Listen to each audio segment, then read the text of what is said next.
গাজায় ইসরায়েলি গণহত্যার প্রতিবাদে বিক্ষোভের সময় দোকান, ব্যবসা প্রতিষ্ঠানে হামলা ও ভাঙচুরের ঘটনায় দুটি মামলা দায়ের সহ জড়িত কমপক্ষে ৪৯ জনকে গ্রেফতার করেছে পুলিশ।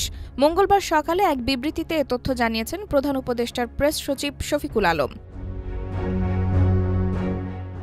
বিবৃতিতে তিনি বলেন, সোমবার বেশ কয়েকটি শহরে গাজার সহিংসতার প্রতিবাদে বিক্ষোভের সময় সংঘটিত সহিংস ও বেআইনি ঘটনার বিরুদ্ধে বাংলাদেশ পুলিশ দ্রুত পদক্ষেপ নিয়েছে।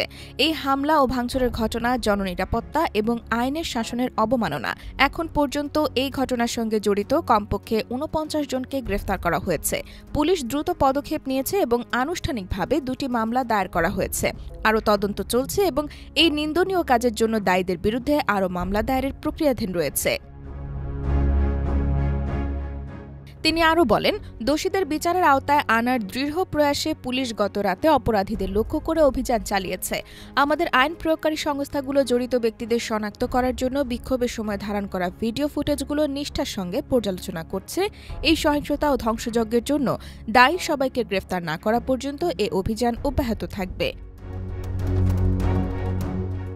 বিবৃতিতে বলা হয়, তদন্তে সহায়তা করতে পারে এমন তথ্য থাকা যে কাউকে এগিয়ে আসার জন্য আমরা আহ্বান জানাই। আমরা নিশ্চিত করতে পারি যে যারা আমাদের সমাজের শান্তি ও স্থিতিশীলতা নষ্ট করতে চায় তাদের জবাবদিহি করা হবে। IBTV USA, new York.